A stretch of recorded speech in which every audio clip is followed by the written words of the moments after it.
अस्सलाम वालेकुम क्लास। हमारे पास आज एलर्जी के टॉपिक में है ब्लड टेस्टिंग। हमने जब भी फाइंड करना होता है कि एलर्जी हमारे ब्लड में किस तरीके से फाइंड की जा सकती है, हमें थ्रू ब्लड टेस्टिंग। हमारे पास दो तरह के टेस्ट हैं, रास टेस्ट और एलिसा टेस्ट। ये दो टेस्ट ऐसे हैं जिससे हम ब्लड के सैंपल को लेते हैं और सैंपल लेने के बाद हम उसको एक स्पेसिफिक एंटीजन के साथ बाइंड करते हैं और फिर हमें सीरम के थ्रू, इनकी जो हमारा सीरम है या ब्लड सैंपल है उसके थ्रू हम फाइंड आउट कर लेते हैं कि बॉडी में एलर्जी किस लेवल तक है। तो सबसे पहले है रास test, radio एलर्जो absorbent test.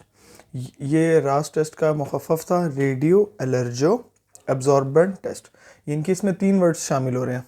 Radio, ये यानी कि रेडियो एनर्जी, रेडिएशंस। एलर्जो, एलर्जो का मतलब है एलर्जेंस। एंड एब्जॉर्बेंट, एब्जॉर्बेंट का मतलब है कोई भी सॉर्बेंट मटेरियल। इसमें बेसिकली क्या होता है, हम ना एक पेट्री डिश लेते हैं, उसके अंदर हम सेलुलोज फिट कर लेते हैं और उसके बाद उन सेलुलोज के साथ ना हम अपना ब्लड सैंपल उसके अंदर ऐड करते हैं किसी पेशेंट से ब्लड सैंपल लेने के बाद हम उसके अंदर देख लेते हैं, जब कोई स्पेसिफिक IgE के साथ बाइंड होगा तो वो जो रेडियो की वजह से रेडिएशंस है ना वो उसमें चमक रही होंगी। सो जो वो चमकने वाला एरिया होगा ना वो हमें बता देगा कि बॉडी के अंदर या इस पेशेंट में एलर्जी के सिम्टम्स हैं। सो बेसिकली इसको हम आगे से थोड़ा सा डिटेल में देख लेते हैं। It involve measuring specific allergen antibodies in a person's blood. तो इससे हमें पता चल जाता है कि कोई स्पेसिफिक एलर्जिक या एंटीबॉडीज उसके ब्लड में मौजूद हैं। RAST has been most recently become more useful in diagnosis and management of food allergies।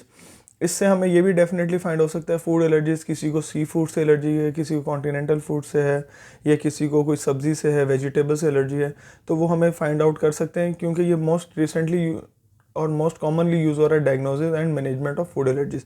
Mostly आपने सुना होगा छोटे बच्चों को वीट एलर्जी होती है। इसी तरह ये सारे टेस्ट इसलिए परफॉर्म किए जाते हैं ताकि हम एलर्जी के सिम्टम्स को ओवरकम कर सकें, उसको कम कर सके। Whether a person is truly allergic to the food, RAST actually measures the amount of allergic antibodies to the food. जब कोई पर्सन ट्रूली एलर्जिक होता है तो हमें रास्ट ही बता रहा होता है कि इसमें इस अमाउंट ऑफ एलर्जिक है और इसको इस फूड के थ्रू एलर्जी हो रही है, तो बेसिकली हम इस प्रॉब्लम को ओवरकम कर सकते हैं। अच्छा जी नेक्स्ट है हमारे पास सेकंड टेस्ट जो है एलिसा। एलिसा का क्या है, इंजाइम लिंक इम्यूनोसॉर्बेंट एसे। ये इसका मुखफ़्फ़ है, इंजाइम लिंक्ड इम्यूनोसॉर्बेंट एसे।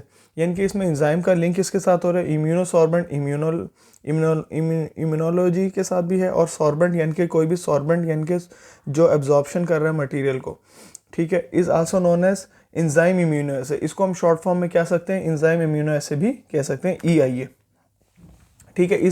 अगर ये मैं आपको साथ MCQ के लिए बता दूं, अगर दोनों में से कोई भी वर्ड आ जाती है ELISA या ESA, तो हम बता सकते हैं both of them are used as a blood testing. ये कौन सी है, बायोकेमिकल टेक्निक है, used mainly in immunology to detect the presence of an antibody और an antigen in a sample. अब हमारे पास कोई भी सैंपल है तो इसका टेस्ट का परफॉर्म करने का मकसद भी यही है कि हम फाइंड कर सकते हैं कि प्रेजेंस ऑफ एंटीबॉडी एंटीजन है उस सैंपल में या नहीं है।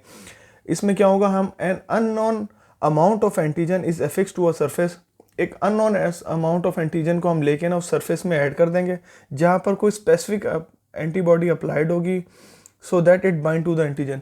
इनके एक अननोन अमाउंट ऑफ एंटीजन को हम एंटीबॉडी के साथ अप्लाई कर देंगे, तो वो क्या होगा, अगर तो उस एंटीजन के साथ बाइंड होना स्टार्ट हो जाएगी, the antibody is link to an enzyme. अगर तो एंटीबॉडी उस एंजाइम के साथ लिंक करेगी, and in a final step a substance is added that enzyme can convert to some detectable signals. और उससे क्या होगा, हमारे पास फाइनल स्टेप में हमें नज़र आ रहा होगा कि एंजाइम्स ने उनको कन्वर्ट किए और कुछ डिटेक्टेबल सिग्नल्स हमें शो हो रहे होंगे। या डिटेक्टेबल सिग्नल्स किस सेंस में शो हो रहे होंगे, मोस्टली हमारे पास उसका कलर चेंज नज़र आ रहा होगा उस केमिकल सब्सटेंस का या केमिकल सबस्ट्रेट का, जहाँ पर एंजाइम जिसके साथ भी एक्ट करता है तो उसको सबस्ट्रेट कहते हैं। तो हमें इस टेस्ट के थ्रू उसमें कलर में चेंज नज़र आ रहा होगा, तो ये हो जाएगा हमारे पास एंजाइम लिंक इम्यूनोसॉर्बेंट एलिसे। तो हमारे पास ये 2 टेस्ट थे ब्लड टेस्टिंग में, RAST and ELISA. And most commonly हमारे पास रास्ट है और सेकंड नंबर पर है हमारे पास enzyme link immunosorbent assay. Thank you.